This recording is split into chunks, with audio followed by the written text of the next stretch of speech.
Welcome to Ink a Podcast, Play a Podcast. A classic turn one play. I'm Matthew Orr Bridges. I'm Amy Orr, and I think Matt has some things he wants to talk about today.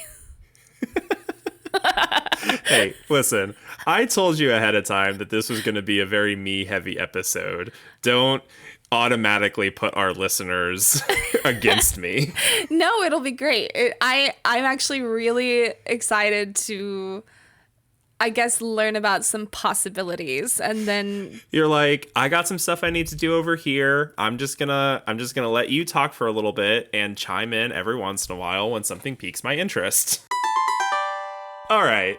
So, in this episode, we want to talk about what we want to see in the future of Lorcana. And I think I want to focus it on, like, not necessarily what I want to see from the structure of the game, because it would be nice to have, like, oh, yeah, it'd be cool if we had a card that did this. right, nothing like mechanics or Yeah. like Not looking to create custom cards, not looking to give ideas on that, like, play development. We just have some ideas of, I think, things that would be fun. Some things have been brought up before. Some of them are very obvious, which we'll get into. I think we should probably start with the most obvious and just work our way to the least obvious. And so the first thing is a digital client. Now, I know no one has ever asked for this before. yes, what exactly is a digital client? I'm not sure what that is. We had something like it once before. Oh, the good old days. I know. Don't you miss it? It was so nice. Just stay cozy in my room and play. But now I have to go touch grass and interact with people. But that doesn't mean that in the future we can't have something official that won't get copyrighted. A digital client would be great. Everybody's been clamoring for it. Literally every Thursday during the Lorecast, people are posting in chat like, digital client win, digital client win. And I really think that they're just trolling, because I have a feeling that it's going to be like its own announcement when it actually is going to happen. But oh yeah, I think it would be great.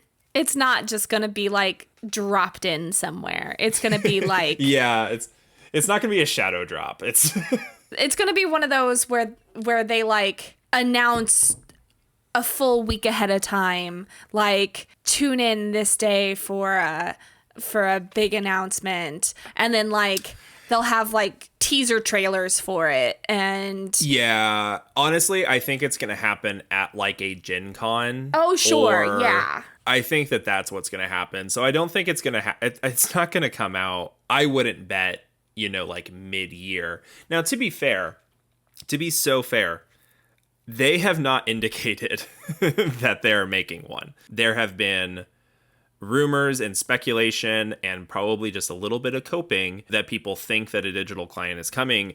All official communication on the matter has been, we understand that you want one. That is the extent of the amount that we're going to comment on this. But anyway, so I think it'd be very cool. I do see some issues with creating a digital client, especially with a game that is pretty young. I don't know whether or not to believe the statistics about like local attendance and how a digital client affects it, because I've seen anecdotal evidence on both sides where when Pixelborn was around, people are saying this killed our local scene because why would I go to a store when I could just play online? And then I've seen other people say, well, Pixelborn is the only reason why I actually bought in and bought real cards, and without it, I can't really play the game, nor do I have like the confidence to go to local stores and actually play. So I can actually see kind of both sides of that argument. I'm curious about what your feelings are, and I'll get into something that I have from my history, but I want to hear what your feelings are before I kind of taint your. So I fall more on the confidence side of it, where those first few tournaments that I went to, like as in locals, I was uncomfortable, and every little thing made me scared. And Yeah. but when I started playing on Pixelborn, I started getting some confidence, and which made me more comfortable playing with other people. You know, I have long enjoyed online games because I don't have to look people in the face when I'm doing something stupid. Yeah. Playing it enough made it so that I felt the confidence that maybe what I was doing wasn't so stupid. And Yeah. and Yeah. so I only viewed it positively. And like when we went to Atlanta, I at like the hotel where I was staying, I was just carrying my laptop around with me, and like I'd go up to the hotel restaurant and I'd order some food, and then I'd pull out my laptop and start playing on Pixelborn. And but that was me at a DLC, Right. an official event, preparing for it with a digital client. So like Yeah. I don't think that they are mutually exclusive at all. It only made me more willing to do things in person. I definitely agree. We've talked about this before where I'm the type of person where like Pixelborn was never able to fill that competitive itch with me. I really like competing, even if the prizes that are on the line are pretty minimal, you know, like pack per win or $30 in store credit. I just like the act of competing. And Pixelborn obviously had some things with that, and I think that that's the reason why it got taken down so quickly. But just practicing in like the queue or on the ladder, it didn't fill that itch for me, so it wasn't mutually exclusive for me. I think a digital client could very easily complement the game as opposed to pulling focus away from in-person events. I will say, having come from competitive Magic, there is a little bit of a worry that I have where Magic has an official online game. And I do think that Magic Arena contributed to some of the downfall of a competitive Magic scene. There are so many other factors that contributed to that, not the least of which COVID really screwed everything up when it came to competitive Magic, but I do think Arena was not a non-issue when it comes to that. So I'm a little concerned about having a digital client that awards prizing, that has events on the digital client. I'm also concerned about, I think the one place that it is sort of mutually exclusive is I don't think in 2025 that someone is going to develop a client that is free. And so I do worry that the part that would be mutually exclusive is Pixelborn was free to play. I don't know that an official client would be. Okay, that's in nearly the same way. That is very interesting to me what you're saying, because I was actually sitting here thinking the exact opposite, where not that it wouldn't be free to play, not that it wouldn't be free to play, because I agree that it wouldn't be free to play, but that it would need to be pay to play in order to make it not mutually exclusive. Because interesting, if you can do everything on a digital client that you can do in person, and they make it competitive somehow, and it's official and all of that, then why would I pay in person? So it absolutely makes sense for me for it to be a paid product. But I also see where you're coming from with, like, I don't want to pay for both. Exactly. That is where I'm coming from, where I think people would choose one or the other. And very clearly, the easiest one is the digital version. I guess it wouldn't necessarily be easier, but because you can make a digital client be very hostile if you really want it to be. So with Magic Arena, they have their own economy in the game. And it is technically free to play. Like, you don't necessarily need to put any money into it. But the way that it works with Magic is you're really only going to be able to build one deck and for free. And if you want to build any other deck, then you're not going to be able to without putting money into it. Just the way that economy works. Different card games have different economies that will change that value in different ways. So it's not necessarily a given, but I do think that, if you are forced to pay for two separate collections, if you're forced to pay for both a physical and a digital collection, I do think that is going to make people choose one or the other. And I worry that the digital would actually win out in the end, because it is always easier not to go somewhere than it is to go somewhere. Well, maybe the answer is a free client that has limitations. Like, yeah, that's an idea. Like basically that has a different playing format. I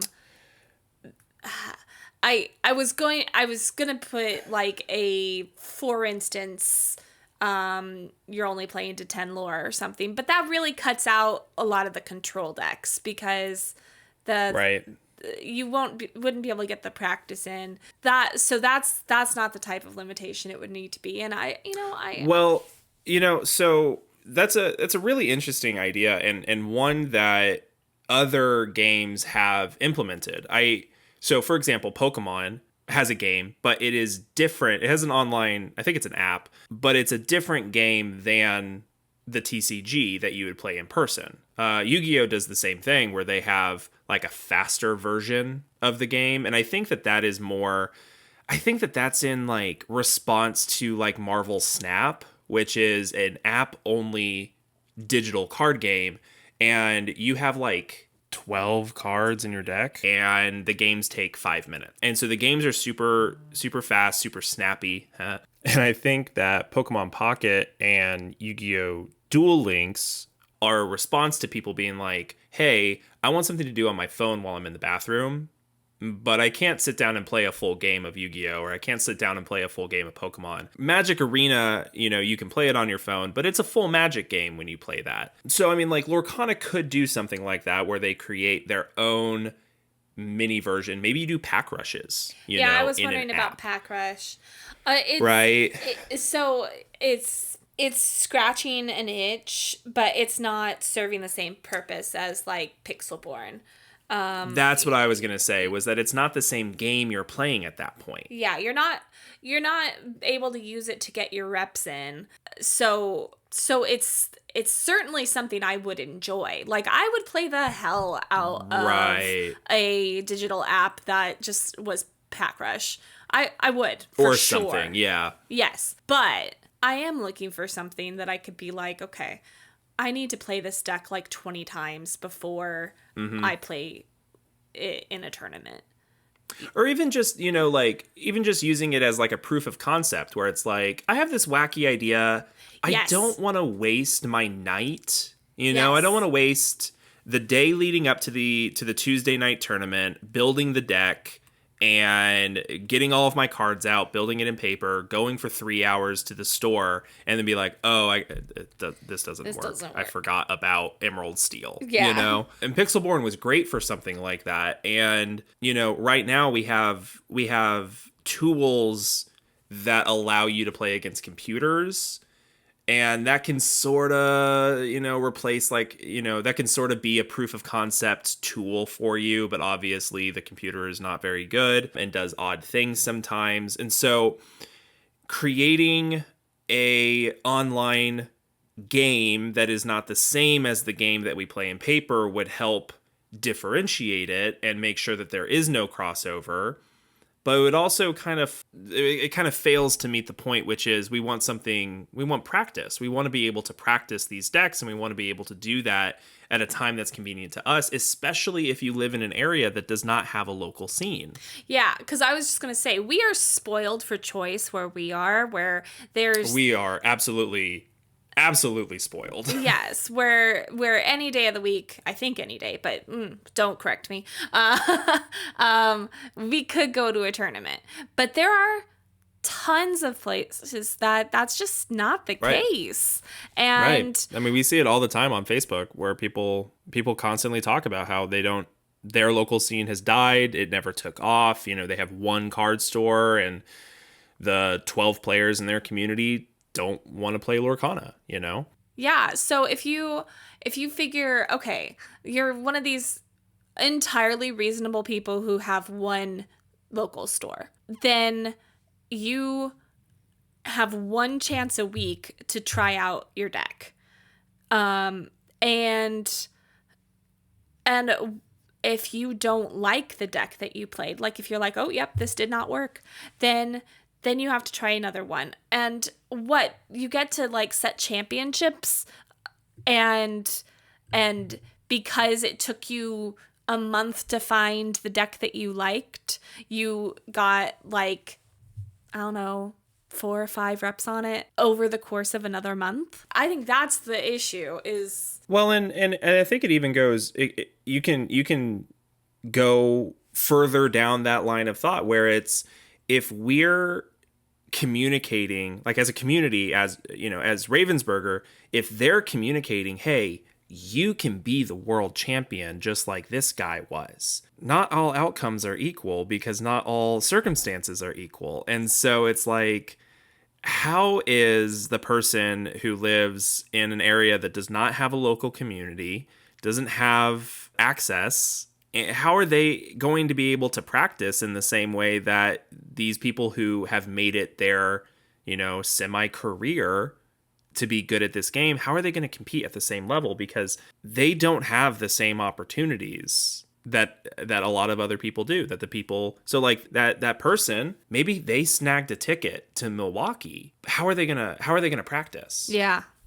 Yeah. So I really do want to see a digital client. I want to see a digital client that has the same game as what we actually play in paper. In an ideal world, and I know, and like, I think every card game that isn't Pokemon says this, we would do what Pokemon does, where every booster pack comes with a code to redeem a booster pack on their digital client.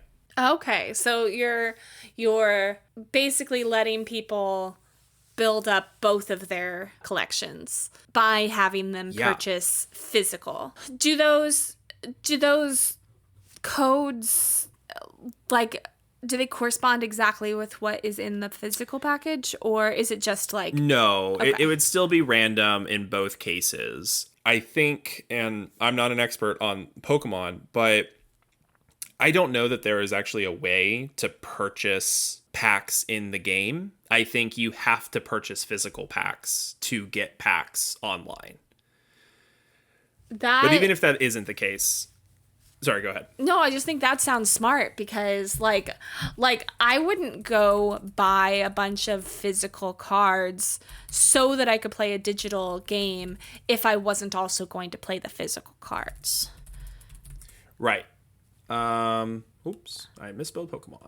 Regardless, I think everybody would be very, very happy if Lorcana went the Pokemon route and said, here's a booster pack for every booster pack that you buy in person. Mm-hmm.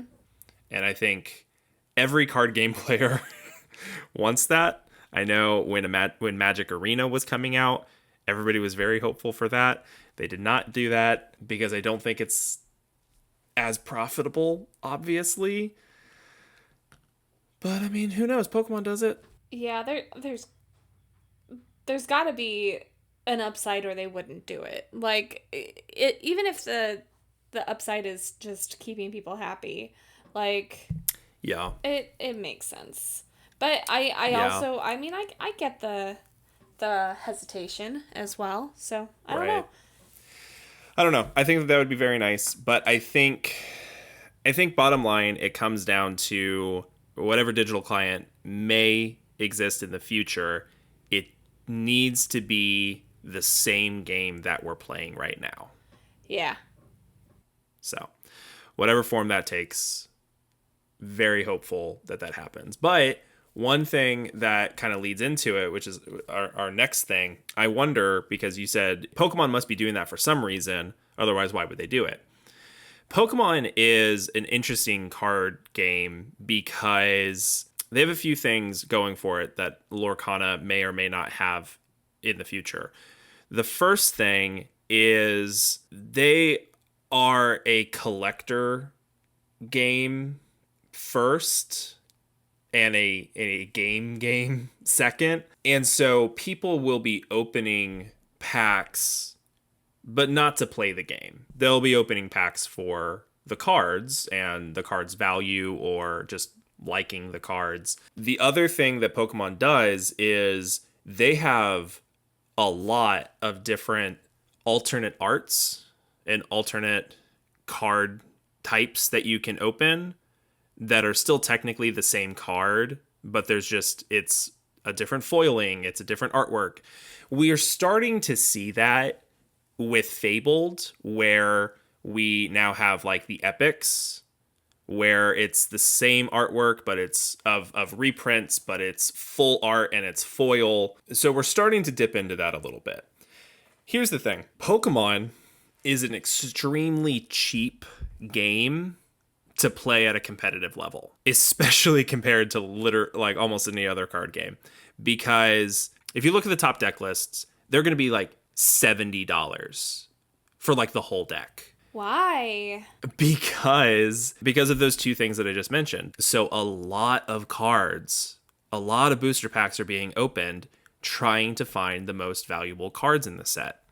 And the second thing is the most valuable cards in the set are not, one, necessarily the best cards for playing, or two, not the cheapest version of those cards. They are the alternate foiling, alternate art versions. So what happens is that they print a card in a much more common form, and then they have a special super duper rare foiling rainbow mythic whatever that is the valuable version of that card. So people are seeking that out for its value, but if you want to play with it, you can get the $1 version, and it's the same card. And because so many people are opening packs because of the collectors and because of the scalpers and because of the people who make this their job to open and sell cards, there is a lot of supply. So due to all of those factors, Pokemon is the cheapest TCG to play at a competitive level. Now, Pokemon is also the most successful franchise in the entire world. So I don't know if Disney can get to that level, but Disney is no slouch. Yeah, I'm like, dude, that sentence sounds insane. But it is so true that Pokemon destroys any other IP. Now, does it destroy the collective Disney IP catalog? I don't know. But Pokemon is so popular, it is so profitable that they can get away with things that Magic and Yu-Gi-Oh! Can't. So if Lorcana wants to try to do the same thing, they would, I think, need to lean more heavily into alternate arts, alternate foiling, alternate rarities, those sorts of things. Now, the flip side to that is if you try to go down that route, if you try to emulate Pokemon in that way, it also comes with the baggage, which is Pokemon is not a card game first card game. It is a collector's first card game. And because of that, it may not be very popular in very many areas. So we have the same issue as before, where maybe there's not a Pokemon community for you to play your deck at. And so it does not necessarily help the game itself even if it helps the players, if that makes sense. So the other flip side of it is looking at Magic. Magic, within the past several years, has started doing the same thing that Pokemon is doing with the alternate arts, alternate foils, alternate rarities. There is a growing criticism. I don't know how large, because everybody online is very vocal. So it is so possible that this is a vocal minority of people.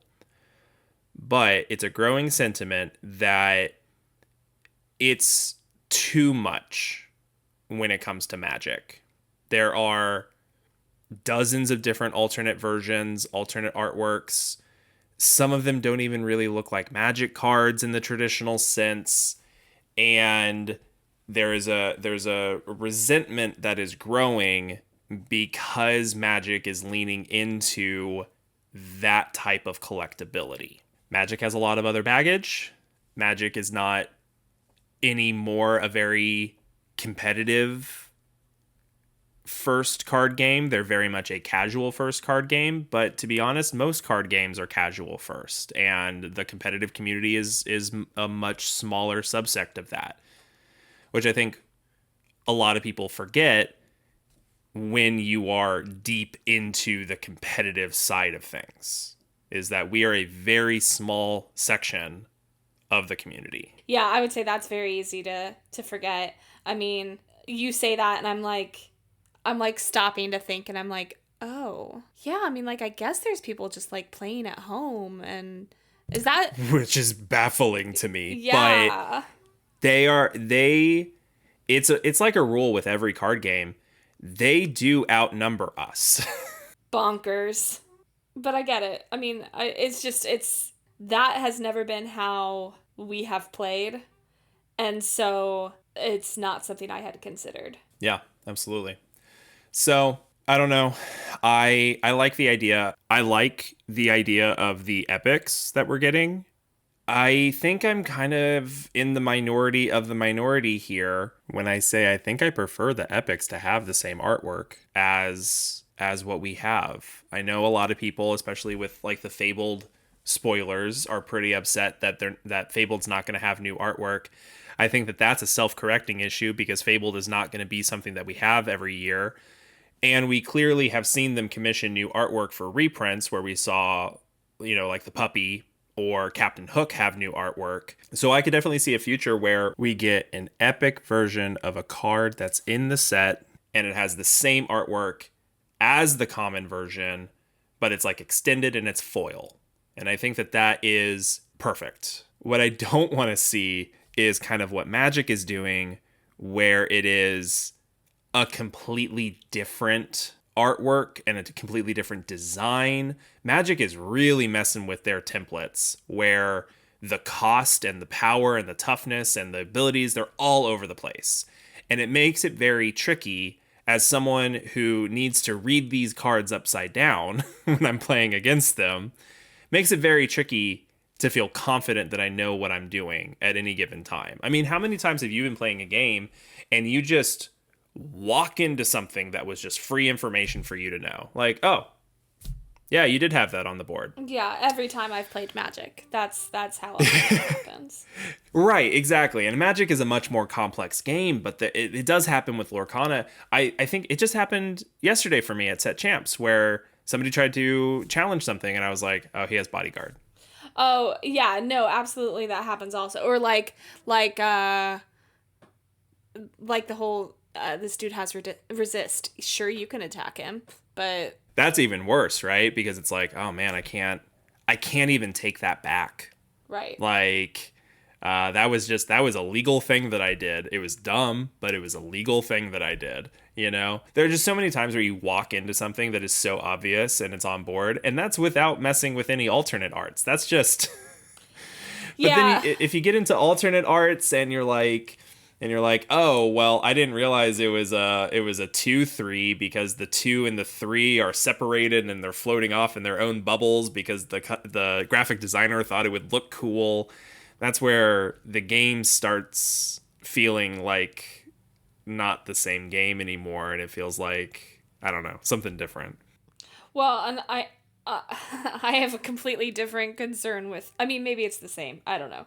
I have been worried about alternate art because 100% of the time I'm like, okay, wait, do I know this card? Do I need to, um, do I need to read this? Am I aware here?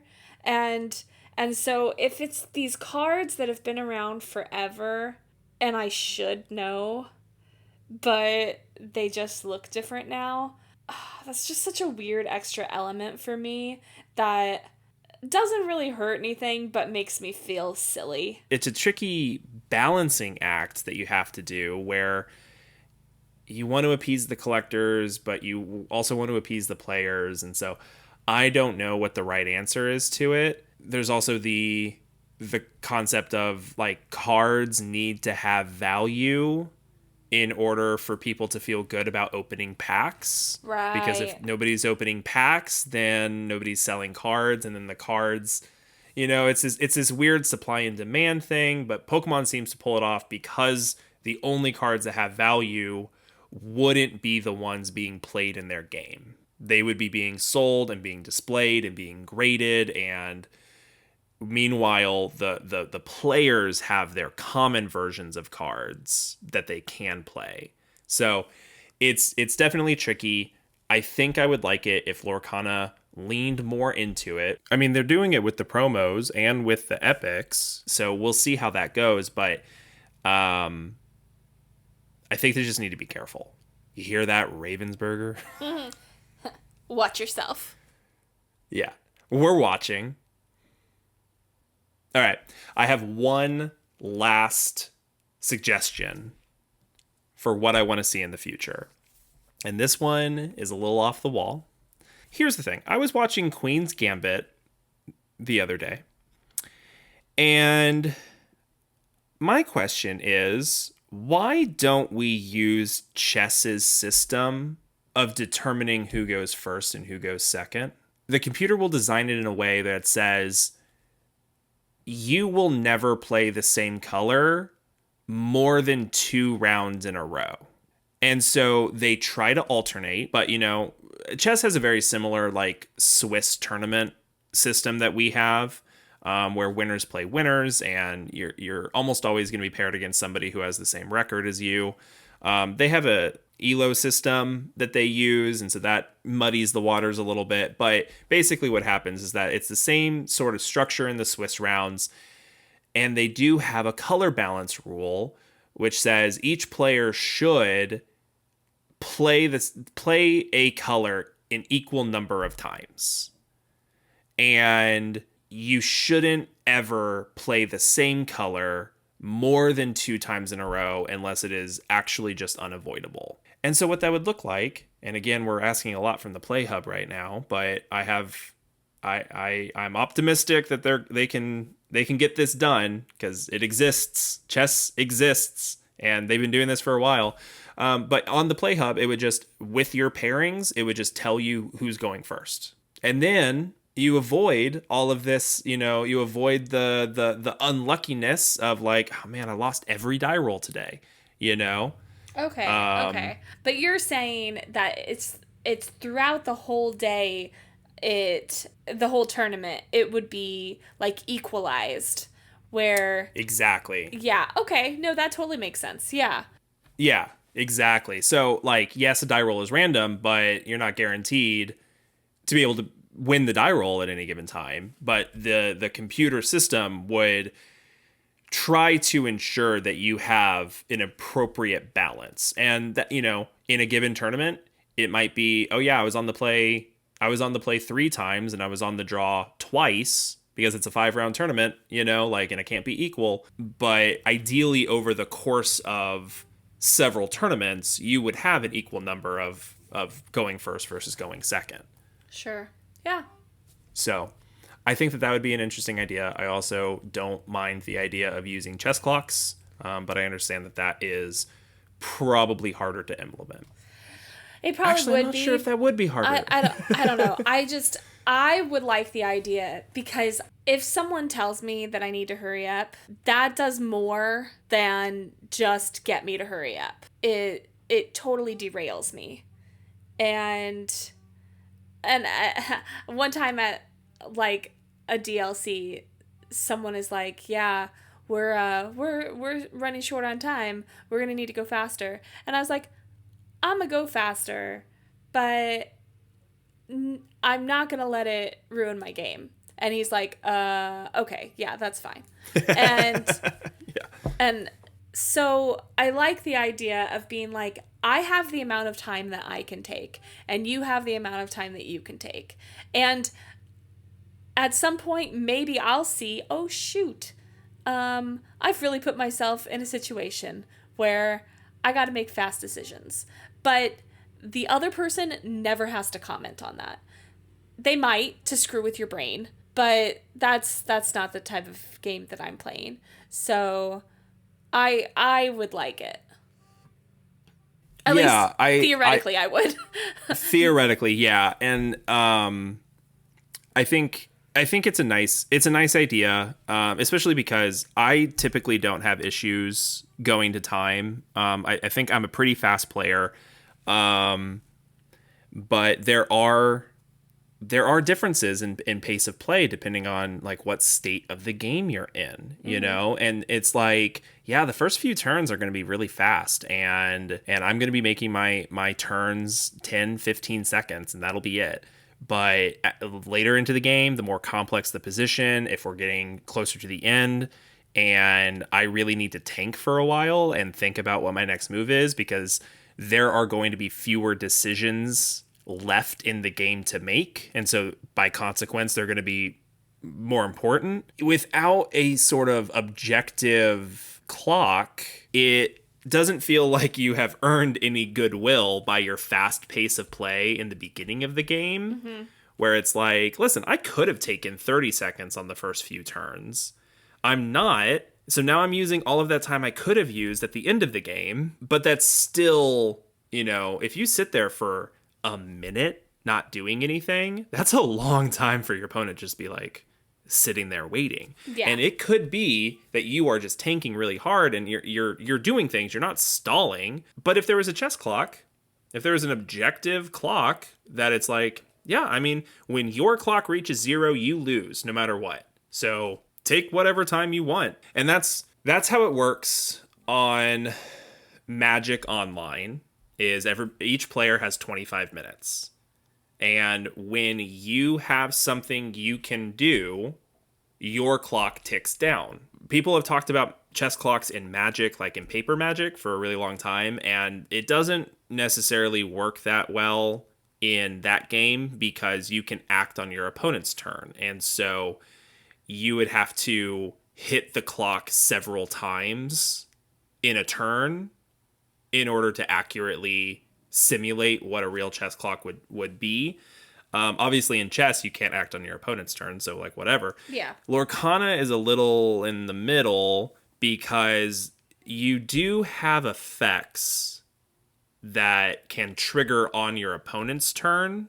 Or I don't like know how discard, where they're like, you have to discard Right. a card, and then you're sitting there like, Yep. oh shit, which of these should I get rid of? Yeah. So, I mean, like, I think that is a good example of your opponent needing to act on your turn. I think with discard, it would be like, I play sudden chill, and then you hit your opponent's, or you hit your clock to start your opponent's clock. And then when they discard, they hit their clock and start yours again. Yeah. But think of things like Merlin Rabbit, where it's like, I play Be Prepared, and as you're scooping up your cards, I'm like, I'm going to draw 2 cards. What time does that come off of? Does that come off of anybody? Like, how do we do that? I think anything that delays the other player's turn is when it needs to be stopped. So like, Right. you can draw off of Rabbit while they're still like, and now I'm gonna be doing this or whatever, you know, like it doesn't actually slow them down. But I get where you're coming from though, and yeah, it's a little messy. I don't know. I think it would be interesting to try. Well, and I was thinking about things like Ruby Sapphire, where at the end of the game, they're taking like these freaking like 5-minute turns. Would using a chess clock mean that they'd have to tighten up a little bit and maybe couldn't be so like action heavy on a Maui deck? Or would that just be like, okay, well, I don't really do anything the first 3 turns besides ramp, and I'm building up my time for later. Right. Yeah, exactly. Well, and I think like some people were talking when the first season of DLCs was underway and we were using the 2-game format, and people were criticizing the 2-game format and saying like, why don't we need to move to best of 3? Why are we doing 2-game format? And some people's response was, I mean, we were going to time with only playing 2 games. How can we possibly do a possible third game, even given a little bit more time? Because I think it's 50 minutes for three games, and it's 45 minutes for 2 games. Maybe it's 55 minutes. I'm not sure. But like, regardless, the 5 to 10 minute difference is not how long a game takes. Right. And so people were saying like, there's just not enough time to play 3 games, which absolutely blows my mind, because Magic has always done 3 games and has always had a 55 minute timer on it. And it's really only a couple of decks that would ever go to time, and they are notorious for being very slow and dirtily and control-y. And it's not an epidemic that all these players are drawing. And so part of me is just like, I think Lorcana players just need to play faster. Like, I think you just need to play faster. I think because of Lorcana's inherent you play then I play, I can't play on your turn, and so I think some people just check out during their opponent's turn. Whereas with Magic, you have to be engaged on your opponent's turn for the most part. You have to be engaged on your turn and your opponent's turn, and so you're constantly in the game. And in Lorcana, it's like, okay, my turn is done, your turn, I'm going to set down my hand, and I'm just going to wait. And I could see that. Maybe it means that every turn you're having to like key back in. And you burn a little bit of efficiency, right? Or you aren't maybe you aren't necessarily thinking about what your turn is going to be during your opponent's turn. Where, okay, if they're going to do this, I think they're going to do this, and then I'm going to do this on my turn, depending on what I draw, Maybe they don't do that, because in Lorcana, it is very common to see players set down their hand and put a die on top of it to represent how many cards they have left. And it's like, I don't do that very frequently, because I'm looking at my hand. And like, no, I can't do anything on your turn, but I'm also looking at my hand being like, okay, how is their turn affecting my turn?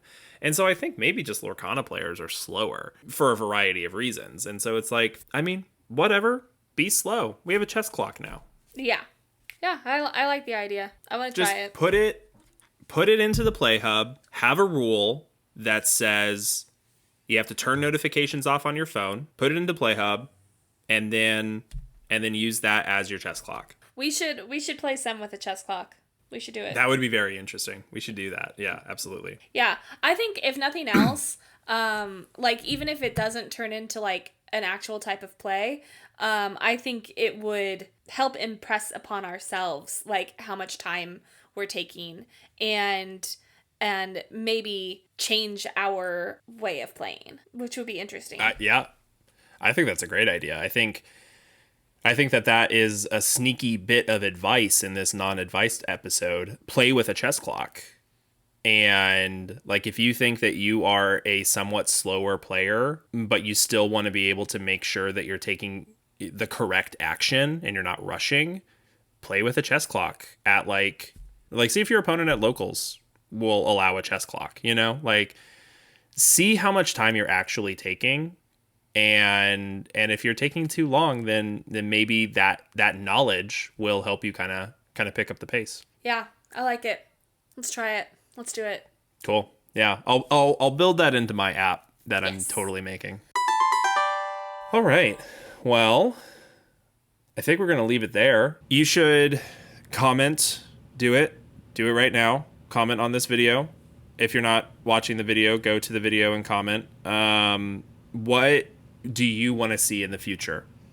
What thing are you very interested in seeing that has not yet been done, or maybe hasn't been done to the extent that you want? Or what do you disagree with? Do you not think we need a digital client? I'm open to hearing that. Yeah. What do you think won't work that we're excited about? Yeah. Tell us why we're wrong. And we're at incapodcast.com. I think pretty soon I'm going to start writing some articles that I think would complement episodes to a certain extent. So look out for that. That'd be cool. And, comment, follow us. Our social media presence is pretty lacking so far. But if people were to follow us, we would feel obligated to be on social media more. Yes. So really, this is your fault. This is on you guys. Okay, bye. Bye. Excellent. And my AC just kicked on, and I can see my neutral line going crazy. So this is...